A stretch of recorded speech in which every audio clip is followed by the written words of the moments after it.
ನಾವು ಬದುಕಿರೋವರೆಗೂ ನೀನಿನ್ನ ಅನಿಷ್ಟ ಕಾರ್ಯದಲ್ಲಿ ಎಳ್ಳಷ್ಟು ಸಫಲನಾಗಲಾರೆ. ನೀನಿಷ್ಟು ಮಧ್ಯರಾತ್ರಿಲಿ ಇವನು ನಮ್ಮ ಮನೆಗೆ ಖಂಡಿತವಾಗ್ಲೂ ಕಳ್ತನ ಮಾಡೋಕೆ ಬಂದಿರೋದು. ಕಳ್ರು ಸಿಕ್ಕಾಕೊಂಡ್ರು, ಅದಕ್ಕೆ ಈ ರೀತಿ ರಂಗು ರಂಗಿನ ಕತೆ ಕಟ್ತಿದ್ದಾನೆ. ಆಮೇಲೆ ನನ್ನನ್ನೇ ಕಳ್ಳ ಅಂತ ಕೊತ್ವಾಲನ ಕರೆಸ್ತೀರಾ? ಮೇಲೆ ಕೆಳಗೆ ಎಲ್ಲಾ ಕಡೆಯಿಂದ ಗದರಿಸ್ತೀನಿ. ಹಾಗಂತ ನಾನ್ ಹೇಳ್ತಿಲ್ಲ, ಅಮ್ಮ ಹೇಳ್ತಿದ್ದಾರೆ. ಅಯ್ಯೋ ಅಮ್ಮ, ಬೇಡ ಅಮ್ಮ. ಅಯ್ಯೋ ಅಮ್ಮ, ನಿಲ್ಸು ನಿಲ್ಸು. ಈ ಗುರುವರಿಯರ್ಗೆ ಏನಾಗಿದೆ? ಏನ್ ಮಾತಾಡ್ತಿದ್ರು? ಏನ್ ಕೇಳಿಸ್ಕೊಂಡ್ರು? ಇಷ್ಟು ರಾತ್ರಿಲಿ ನಮ್ಮನೆಗೆ ಇವ್ರು ಯಾಕೆ ಬಂದ್ರು? ಓ, ಇಷ್ಟು ಗಾಢ ನಿದ್ರೆಯಿಂದ ಎದ್ದು ನನ್ನ ತಲೆ ತುಂಬಾ ನೋವ್ತಾ ಇದೆ. ಮೇಲಿಂದ ನಿಮ್ಮಿಂದ ಇಷ್ಟೊಂದು ಪ್ರಶ್ನೆಗಳು. ನನ್ಗೇನ್ ಗೊತ್ತಿದೆ ಶಾರದಾ? ನಾನು ಕೂಡ ಮಲಗಿದ್ದೆ ಅಲ್ವಾ? ಈ ಮುದ್ಕ ಖಂಡಿತವಾಗ್ಲೂ ಕಳ್ತನ ಮಾಡೋಕೆ ಬಂದಿರೋದು. ಗುಂಡಪ್ಪ, ಬೇಗ ಹೋಗಿ ಅಡ್ಗೆ ಮನೆ ನೋಡು. ನನ್ ಲಡ್ಡು ಏನಾದ್ರೂ ಕದ್ಬಿಟ್ಟ ಅಂತ. ಕದ್ದಿದ್ರೆ ಅವನ್ಗೆ ಬುದ್ಧಿ ಕಲಿಸ್ತೀನಿ ನಾನು. ಅಯ್ಯೋ, ಬೇಡ ಬೇಡ ಬೇಡ ಬೇಡ. ಅಯ್ಯೋ ಅಮ್ಮ, ಈಗ ಎಲ್ಲಿಗೆ ಹೋಗ್ತಿದ್ಯಾ? ಬೇಡ ಬೇಡ ಅಮ್ಮ, ರಾತ್ರಿ ತುಂಬಾ ಆಗಿದೆ. ನಾಳೆ ಪ್ರಾತಃ ಹೋಗೋಣ. ಹಾ ಹಾ ಹಾ ಹಾ. ಲಾಮ, ಇಲ್ಲೋದು ಏನಿದು? ಏನ್ ಬಲ್ತಿದ್ದಲೆ? ನಂಗೇನು ಅರ್ಥ ಆಗ್ತಾ ಇಲ್ಲ. ತೋರ್ಸು. ಕತ್ತೆ ಗುಂಡಪ್ಪ, ಉಲ್ಟಾ ಓದಿದ್ರೆ ಹೇಗೆ ಅರ್ಥ ಆಗತ್ತೆ ನಮ್ಗೆಲ್ಲ? ಪಂಡಿತರಾಮ, ಅಸ್ಸಲಾಂ ಅಸ್ಸಲಾಂ ವಾಲೇಕುಂ. ಇವತ್ತಿನಿಂದ 20 ದಿನದ ನಂತರ ಅಮಾವಾಸ್ಯೆಯ ರಾತ್ರಿ ಮೊಘಲ್ ಸೇನೆಯ ದಂಡು ವಿಜಯನಗರದ ಮೇಲೆ ದಾಳಿ ನಡೆಸಲು ಬರುತ್ತದೆ.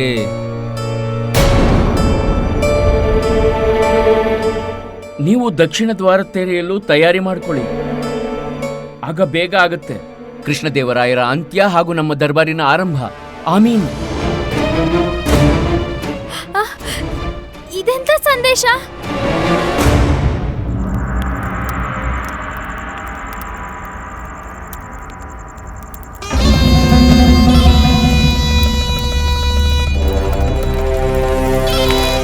ಶೆಹನ್ಶಾ,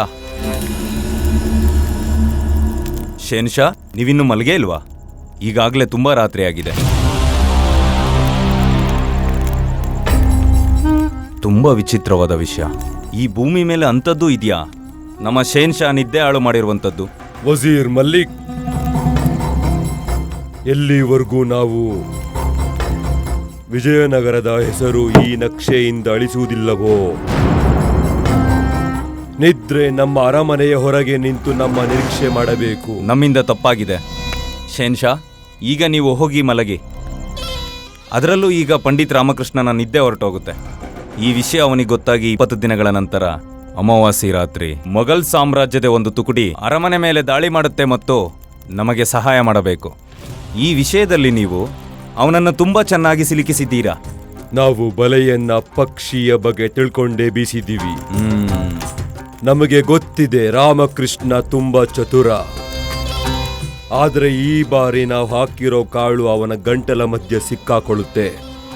ಆ ಕಾಳನ್ನು ನುಂಗಲು ಆಗದು, ಉಗುಳಲು ಆಗದು. ಶೆಹನ್ಶಾ, ಈ ವಿಷಯದಲ್ಲಂತೂ ವಿಜಯನಗರದಲ್ಲಿ ಎಲ್ಲರೂ ಗೊಂದಲಕ್ಕೀಡಾಗಿರ್ತಾರೆ. ಆದ್ರೆ ಶೆಹನ್ಶಾ, ಪಂಡಿತ ರಾಮಕೃಷ್ಣ ನಮ್ಮ ಬಲೆಗೆ ಬೀಳುತ್ತಾನೆ. ಆದರೆ 20 ದಿನಗಳ ನಂತರ ಏನು? ಆಗಂತೂ ಅವನಿಗೆ ಎಲ್ಲ ಸತ್ಯ ತಿಳಿದು ಹೋಗಿರುತ್ತದೆ. ವಜೀರ್ ಮಲಿಕ್, ಈ ಬಾರಿ ನಮ್ಮ ಪೂರ್ತಿ ನಿಗಾ ಪಂಡಿತನ ಮೇಲಿದೆ. ಆ ಪಂಡಿತ ಬದುಕಿದರೆ ಬಂದಿಖಾನೆಯಲ್ಲಿರಬೇಕು. ಇಲ್ಲವಾದಲ್ಲಿ ಆತ ನಮ್ಮ ಗೆಲುವಿನ ದಾರಿಗೆ ಅವನು ಅತಿ ದೊಡ್ಡ ಮುಳ್ಳಾಗುತ್ತಾನೆ. ನಾವು ಹೀಗಾಗಲು ಬಿಡುವುದಿಲ್ಲ.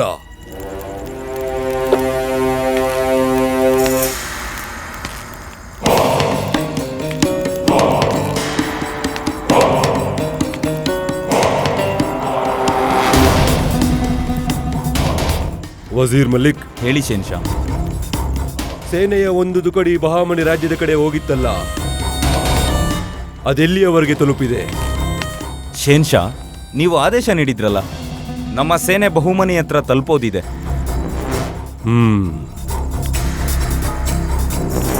ಸಿಬಹಾ ಸಲಾರ್ಗೆ ಹೇಳು, ಶೀಘ್ರವೇ ವಿಜಯನಗರದ ಕಡೆ ಸಾಗಲಿ ಅಂತ. ಆದರೆ ಶೇನ್ಶಾ, ಅದು ಅದು ಬಹುಮನಿ ಸುಲ್ತಾನರ.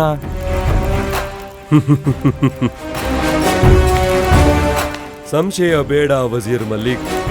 ಅದೊಂದು ತಂತ್ರ ಶತ್ರುಗಳನ್ನ ದಾರಿ ತಪ್ಪಿಸಲು. ಸೇನೆಯ ನಿಜವಾದ ಗುರಿ ವಿಜಯನಗರ ಮಾತ್ರ. ಶೀಘ್ರ ಸಂದೇಶ ನೀಡು.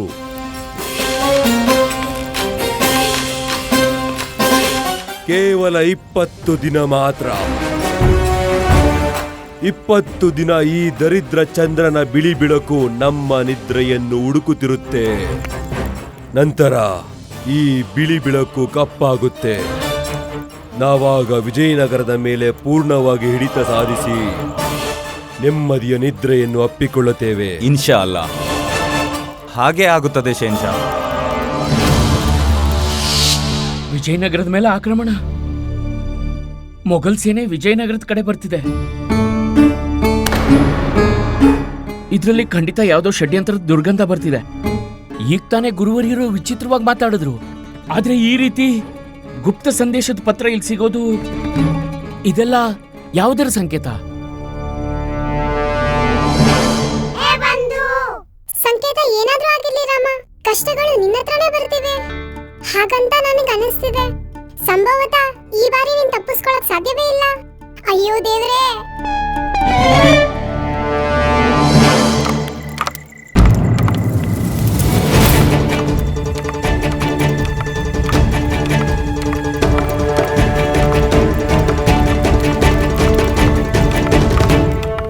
ನಾನ್ ಬೇಗ ಮಹಾರಾಜರಿಗೆ ಸೂಚನೆ ಕೊಡಬೇಕು. ಷಡ್ಯಂತ್ರ ರಚಿಸಲಾಗಿದೆ ಮಹಾರಾಜರ ವಿರುದ್ಧ, ಇಡೀ ವಿಜಯನಗರದ ವಿರುದ್ಧ.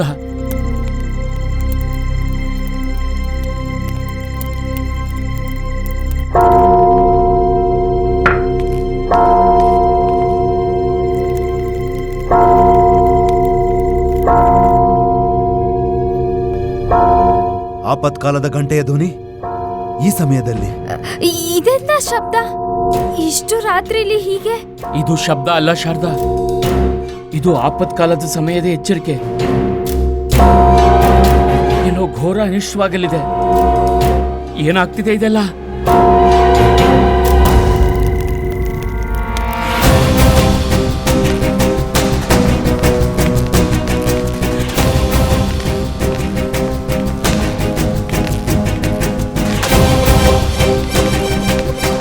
ಗುರುವರ್ಯ, ಅಂಥದ್ಯಾವ ಅವಶ್ಯಕತೆ ಬಂದದೋಗಿತ್ತು ತಾವು ಅರ್ಧರಾತ್ರಿಯಲ್ಲಿ ಆಪತ್ಕಾಲಿಕ ಗಂಟೆ ಬಾರಿಸುವಂತದ್ದು?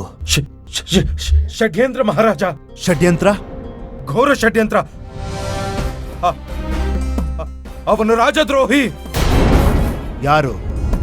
ಮಹಾರಾಜ, ನಿಮ್ಮ ಹಾಗೂ ವಿಜಯನಗರದ ವಿರುದ್ಧ ಬಹಳ ದೊಡ್ಡ ಷಡ್ಯಂತ್ರ ರಚಿಸುತ್ತಿದ್ದಾನೆ ಮಹಾರಾಜ. ವಿಜಯನಗರದ ಮೇಲೆ ಆಕ್ರಮಣ ನಡೆಸಲು ತಯಾರಿ ಮಾಡ್ಕೊಳ್ತಿದ್ದಾನೆ. ಯಾರು ಮಾಡುತ್ತಿದ್ದಾರೆ ಗುರುವರ್ಯ?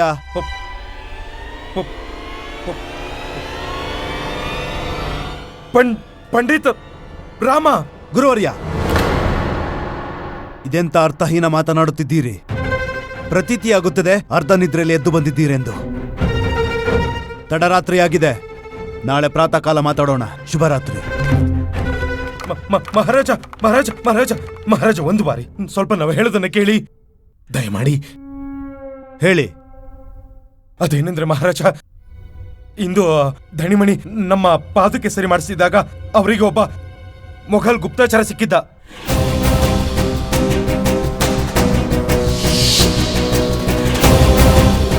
ಹಾಗೂ ಮಹಾರಾಜ ಅವನು ಇವರನ್ನು ಇಬ್ಬರು ಅಮ್ಮಂದಿರ ಮಗನ ಬಗ್ಗೆ ಕೇಳ್ತಿದ್ದಂತೆ. ಗುರುವರ್ಯ, ಇಬ್ಬರು ಅಮ್ಮಂದಿರ ಮಗ ನಾನೇ. ಇಬ್ಬರು ಅಮ್ಮಂದಿರ ವ್ಯಕ್ತಿಯಂತೂ ಪಂಡಿತ ರಾಮಕೃಷ್ಣರು. ಅದೇ ಮಹಾರಾಜ. ಗುರುವರ್ಯ, ಯಾರೋ ಅಜ್ಞಾತ ವ್ಯಕ್ತಿ ಧಣಿಮಣಿಯನ್ನು ಪಂಡಿತ ರಾಮಕೃಷ್ಣರ ಬಗ್ಗೆ ಏನೋ ಕೇಳಿದ್ರೆ ನೀವ್ ಅಂದ್ಕೊಳ್ತಿದ್ದೀರಾ ಪಂಡಿತ ರಾಮಕೃಷ್ಣ ವ್ಯಕ್ತಿ ಜೊತೆ ಸೇರಿ ಏನೋ ಷಡ್ಯಂತ್ರ ಮಾಡ್ತಿದ್ದಾರೆಂದು? ಎಂತ ಉಪಹಾಸ್ಯ ಗುರುವರ್ಯ. ಇಲ್ಲ ಇಲ್ಲ ಇಲ್ಲ ಇಲ್ಲ ಮಹಾರಾಜ, ನಾವು ಈ ನಾಲಾಯಕ ಅರ್ಥಾತ್ ಧಣಿಮಣಿ ಮಾತು ನಂಬಲಿಲ್ಲ ಮಹಾರಾಜ. ಆ ಅಪರಿಚಿತ ವ್ಯಕ್ತಿ ನಮಗೂ ರಸ್ತೆಯಲ್ಲಿ ಸಿಕ್ಕಿದ್ದ. ಮಹಾರಾಜ, ಯಾಕೆಂದ್ರೆ ನಮಗೆ ಅವನ ಮೇಲೆ ಸಂದೇಹವಿತ್ತು. ನಾವು ಅವನನ್ನ ಹಿಂಬಾಲಿಸಿದ್ವಿ. ಆಗ ವ್ಯಕ್ತಿ ಪಂಡಿತ ರಾಮಕೃಷ್ಣರ ಮನೆಗೆ ಹೋದ. ಆ ಗುಪ್ತಚರ ಪಂಡಿತ ರಾಮಕೃಷ್ಣನಿಗೆ ಹೇಳ್ತಿದ್ದ, ಸರಿಯಾಗಿ 20 ದಿನದ ನಂತರ ಮೊಘಲ್ ಸೇನೆ ವಿಜಯನಗರದ ಮೇಲೆ ಆಕ್ರಮಣ ಮಾಡಲು ಬರುತ್ತದೆ. ಹಾಗೆಯೇ ಮೊಘಲ್ ಸೇನೆ ವಿಜಯನಗರ ತಲುಪುತ್ತಿದ್ದಂತೆ ಪಂಡಿತ ರಾಮಕೃಷ್ಣ ದಕ್ಷಿಣ ದ್ವಾರ ತೆರೆಯುತ್ತಾರೆ. ಅದಾದ ನಂತರ ವಿಜಯನಗರದ ಮೇಲೆ ಆಕ್ರಮಣ ಹಾಗೂ ನಿಮ್ಮ ಪರಾಜಯ. ಹಾ ಮಹಾರಾಜ, ನಾವು ಇದನ್ನೂ ಕೇಳಿದ್ವಿ. ನೀವು ಪರಾಜಿತರಾದ ನಂತರ ವಿಜಯನಗರದ ಹೊಸ ರಾಜ ಪಂಡಿತ ರಾಮಕೃಷ್ಣ ಆಗ್ತಾನೆ. ಪಂಡಿತ ರಾಮಕೃಷ್ಣ ಹಾ ಮಹಾರಾಜ. ವಿಜಯನಗರದ ಮೇಲೆ ಆಕ್ರಮಣ ಮಾಡಲು ಮೊಘಲರಿಗೆ ಸಹಾಯ ಮಾಡುವರೆ? ಹೌದು ಮಹಾರಾಜ. ಅಸಂಭವ. ಅವರ್ಯಾಕೆ ಹೀಗ್ ಮಾಡ್ತಾರೆ? ದ್ವೇಷ ಮಹಾರಾಜ. ಇತಿಹಾಸ ಸಾಕ್ಷಿ ಇದೆ. ದ್ವೇಷ ಕಾರಣ ಎಷ್ಟೋ ದೊಡ್ಡ ದೊಡ್ಡ ವ್ಯಕ್ತಿಗಳು ಬದಲಾಗಿದ್ದಾರೆ. ಯಾವ ದ್ವೇಷ? ನಮ್ಮ ಮೇಲ? ನಿಮ್ಮ ಮೇಲಲ್ಲ ಮಹಾರಾಜ, ನಿಮ್ಮ ಮೇಲಲ್ಲ, ನಮ್ಮ ಮೇಲೆ. ಗುರುವರ್ಯ ದ್ವೇಷ ಅತ್ಯಂತ ತೀವ್ರವಾದ ಭಾವನೆ. ಇಲ್ಲಿಯವರೆಗೂ ನಮಗೆ ಗೊತ್ತಿರೋ ಹಾಗೆ ಪಂಡಿತ ರಾಮಕೃಷ್ಣರಿಗೆ ನಿಮ್ಮ ಮೇಲೆ ದ್ವೇಷವಿಲ್ಲ. ಮಹಾರಾಜ, ನಿಮ್ಮ ಹೃದಯ ವಿಶಾಲ. ನಿಮ್ಮ ಮನದಲ್ಲಿ ಎಲ್ಲರ ಮೇಲೂ ಸಮಾನ ದೃಷ್ಟಿಕೋನವಿದೆ ಮಹಾರಾಜ. ಆದ್ದರಿಂದಲೇ ಮಹಾರಾಜ, ಇದೇ ಕಾರಣದಿಂದಲೇ ನಿಮಗೆ ತಿಳಿಯುತ್ತಿಲ್ಲ, ಆ ಪಂಡಿತ ರಾಮಕೃಷ್ಣನ ದೃಷ್ಟಿ ಕೇವಲ ಮತ್ತು ಕೇವಲ ರಾಜಗುರುವಿನ ಸ್ಥಾನದ ಮೇಲಿದೆ. ಅವರು ನಮ್ಮ ಅರ್ಥಾತ್ ರಾಜಗುರುವಿನ ಪದವಿ ಪಡೆಯಲು ಬಯಸಿದ್ದಾರೆ. ಮಣಿ, ಅರ್ಥ ಆಗ್ಲಿಲ್ಲ. ನಮ್ಮ ಗುರುಜಿ ವಿಷಯನ ಹೀಗೆ ಯಾಕೆ ತಿರುಗಿಸಿದ್ರು? ಅರೆ, ಗುರುಗಳ ತಲೆನೇ ತಿರುಗ್ತಿರುವಾಗ ಪಂಡಿತ್ ರಾಮಕೃಷ್ಣನ ವಿರುದ್ಧ ಈ ಅವಕಾಶ ಬಿಟ್ಕೊಡ್ತಾರಾ? ಒಂದು ಕ್ಷಣಕ್ಕೆ ಒಪ್ಪಿಕೊಳ್ಳೋಣ, ಪಂಡಿತ ರಾಮಕೃಷ್ಣ ನಿಮ್ಮನ್ನು ದ್ವೇಷಿಸುತ್ತಾರೆಂದು. ಆದರೆ ಅವರಷ್ಟು ಮೂರ್ಖರಲ್ಲ ಈ ವಿಜಯನಗರ ರಾಜ್ಯದ ಮೇಲೆ ಆಕ್ರಮಣ ಮಾಡೋ ದುಸ್ಸಾಹಸ ಮಾಡುವರಲ್ಲ. ಇದಕ್ಕೆ ಹೇಳ್ತಾರೆ ತಾನು ತನ್ನ ಬಲಿಯಲ್ಲೇ ಸಿಲುಕುವುದು. ಮಹಾರಾಜ, ಸ್ವಲ್ಪ ಯೋಚಿಸಿ ಮಹಾರಾಜ, ಯೋಚಿಸಿ. ನಮ್ಮನ್ನು ರಾಜಗುರುವನ್ನಾಗಿ ಮಾಡಿದ್ಯಾರು? ನಾವೇ ಮಾಡಿದ್ದು ಗುರುವರ್ಯ. ಇಷ್ಟೇ ಮಹಾರಾಜ. ಪಂಡಿತ ರಾಮಕೃಷ್ಣ ಪ್ರಕಾರ ನಿಜ ಶತ್ರು ನೀವಾದ್ರಿ ಮಹಾರಾಜ.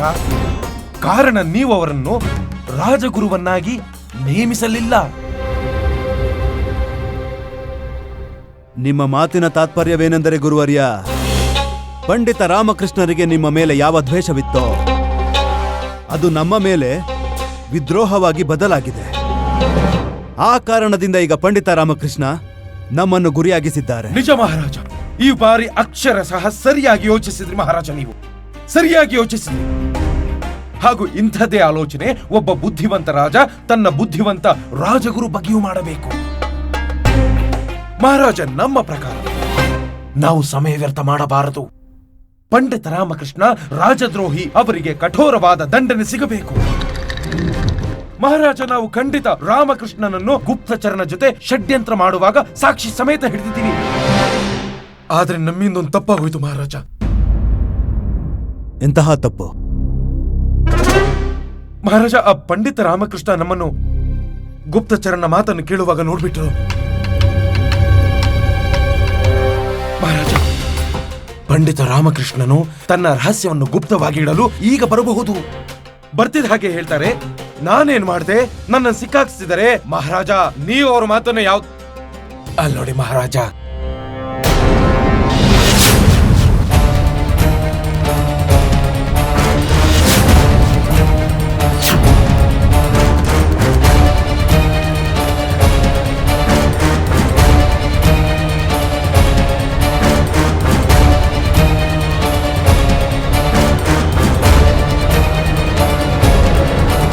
ಮಹಾರಾಜ, ಯಾವುದೋ ದೊಡ್ಡ ಷಡ್ಯಂತ್ರ ನಡೆಸಲಾಗಿದೆ ವಿಜಯನಗರದ ವಿರುದ್ಧ. ವಿಜಯನಗರದ ಮೇಲೆ ಆಕ್ರಮಣ ನಡೆಯಲಿದೆ. ಇಂದಿನ 20 ದಿನಗಳ ನಂತರ ಅಮಾವಾಸ್ಯೆಯ ದಿನ. ಇಲ್ಲಿ ನೋಡಿ.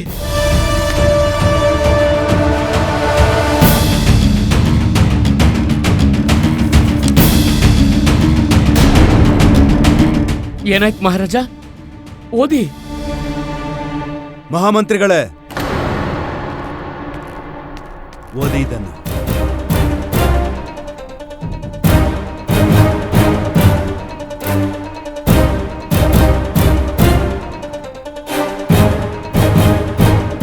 ಪಂಡಿತ ರಾಮಕೃಷ್ಣರೇ, ಇದರ ಮೇಲೆ ನಿಮ್ಮ ಹೆಸರು ಬರೆದಿದೆ. ಈ ಪತ್ರದಲ್ಲೂ ನಿಮ್ಮನ್ನೇ ಸಂಬೋಧಿಸಲಾಗಿದೆ. ಅದನ್ನೇ ಯೋಚಿಸ್ತಿದ್ದೀನಿ ಮಂತ್ರಿವರ್ಯ. ಈ ಪತ್ರದಲ್ಲಿ ನನ್ನ ಹೆಸರು ಯಾಕೆ ಬರ್ದಿದ್ದಾರೆ ಹಾಗೂ ನನ್ನನ್ನು ಯಾಕೆ ಸಂಬೋಧಿಸಲಾಗಿದೆ?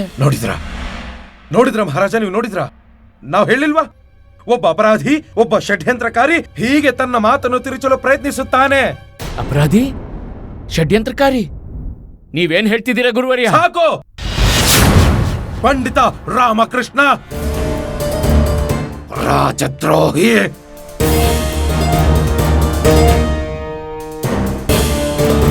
ನಾವು ಹೇಳಿಲ್ವ ಮಹಾರಾಜ ನಿಮಗೆ, ಈ ಮಹಾಶಯ ಇಲ್ಲಿಗೆ ಬರ್ತಾರೆ ಹಾಗೂ ನಮ್ಮೆಲ್ಲರ ಕಣ್ಣಿಗೆ ಮಣ್ಣೆರಚುವ ಪ್ರಯತ್ನ ಮಾಡ್ತಾರೆ. ಆದ್ರಿಂದ ನಮಗೆ ಇವರ ಮೇಲೆ ಸಂದೇಹ ಬರಬಾರದು. ಸಂದೇಹ ನಾನ್ ನಿಮ್ಮೇಲೆ ಪಡ್ಬೇಕು ಗುರುವರ್ಯ. ಇಷ್ಟು ರಾತ್ರಿ ನೀವು ಯಾವ ಉದ್ದೇಶದಿಂದ ನಮ್ಮನೆಗೆ ಬಂದಿದ್ರಿ? ನಿಮ್ಮನ್ನ ಸಾಕ್ಷ್ಯ ಸಮೇತ ಹಿಡಿಯೋಕೆ. ಪಂಡಿತ ರಾಮಕೃಷ್ಣ ರಾಜದ್ರೋಹಿ, ನಾವು ಸ್ವಯಂ ನಿಮ್ಮ ಮನೆಯಲ್ಲಿ ಕಂಡೆವು. ಆ ಮೊಘಲ್ ಗುಪ್ತಚರ ನಿಮಗೆ ಸಂದೇಶ ನೀಡ್ತಿದ್ದ. ಮೊಘಲರೊಂದಿಗೆ ಶಾಮೀಲು ನೀವು. ವಿಜಯನಗರದ ಆಕ್ರಮಣದ ಯೋಜನೆಯ ಪಾಲುದಾರ. ದೇಶದ್ರೋಹಿ ನೀವು. ನಾನ್ ಶಾಮೀಲಾಗಿದ್ದೀನ? ನಾನ್ ಆಕ್ರಮಣ ಮಾಡಿಸ್ತೀನ? ಗುರುವರ್ಯ, ನನ್ನ ಮನೆಗೆ ಯಾರು ಬಂದಿರ್ಲಿಲ್ಲ. ನೀವು ದಣಿ ಮಣಿ ಬಿಟ್ರೆ. ಬಂದಿದ್ದ ನಾವು ನೋಡಿದ್ವಿ, ನಮ್ಮ ಶಿಷ್ಯರು ನೋಡಿದ್ರು. ಮಹಾರಾಜ, ಇಲ್ಲಿ ನೋಡಿ ಮಹಾರಾಜ, ಈ ಸಂದೇಶ ಪತ್ರ ಪಂಡಿತ ರಾಮಕೃಷ್ಣ ನಿಮಗೆ ಆಮೇಲೆ ಬಂದು ಕೊಟ್ರು. ಆದ್ರೆ ನಾವು ನಿಮಗೆ ಮೊದಲೇ ಸತ್ಯ ತಿಳಿಸಿದ್ವಿ. ಆ ಗುಪ್ತಚರನ ಸಂದೇಶದ ಬರಹ ನಾವು ಈ ಸಂದೇಶ ಪತ್ರ ಓದೇ ಇಲ್ಲ ಮಹಾರಾಜ. ಇದರ ಅರ್ಥ ಏನಂದ್ರೆ, ನಾನು ಮತ್ತು ನಮ್ಮ ಶಿಷ್ಯರು ಏನು ಕಣ್ಣಿಂದ ನೋಡಿದ್ವೋ, ಕಿವಿಯಿಂದ ಕೇಳಿದ್ವೋ ಅದು ಸತ್ಯ. ಹಾಗೂ ಸತ್ಯ ಇದೆ ಮಹಾರಾಜ. ಆ ಗುಪ್ತಚರ ಪಂಡಿತ ರಾಮಕೃಷ್ಣನಿಗೆ ಸಂದೇಶ ಕೊಟ್ಟ. ಗುರುವರ್ಯ, ನಿಮಗ್ ಪ್ರಜ್ಞೆ ಇದೆಯಾ? ನಾನು ಸ್ವಯಂ ಈ ಪತ್ರ ಮಹಾರಾಜ, ಇದರ ಜೊತೆಗೆ ನಂಗೆ ಅನ್ನಿಸ್ತಿದೆ, ಈ ಪಂಡಿತ ರಾಮಕೃಷ್ಣ ಈಗ ಇಲ್ಲಿ ಬಂದಿರೋದು ಏಕೆಂದ್ರೆ ನಿಮ್ಮ ಮುಂದಿನ ಯೋಜನೆ ಬಗ್ಗೆ ತಿಳಿಯಲು ಹಾಗೂ ಆ ಯೋಜನೆಯ ಮಾಹಿತಿಯನ್ನ ಶತ್ರುಗಳಿಗೆ ತಲುಪಿಸಿದ್ರೆ ಅವರಿಗೆ ಆಕ್ರಮಣ ಮಾಡಲು ಸರಳವಾಗುವುದೆಂದು. ಮಹಾರಾಜ, ನಾನು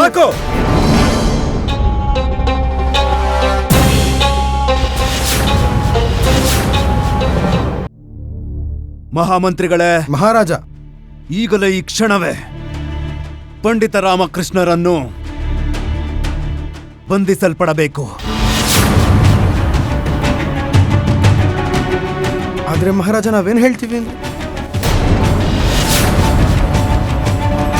ನಾವು ವಿಜಯನಗರ ಸಾಮ್ರಾಟ ಕೃಷ್ಣ ದೇವರಾಯ ಪಂಡಿತ ರಾಮಕೃಷ್ಣನನ್ನು ದೇಶದ್ರೋಹಿ ಎಂದು ಘೋಷಣೆ ಮಾಡುತ್ತೇವೆ.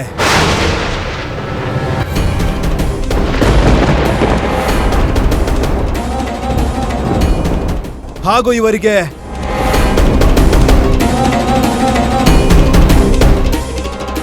ಗಲ್ಲು ಶಿಕ್ಷೆ ನೀಡುತ್ತಿದ್ದೇವೆ.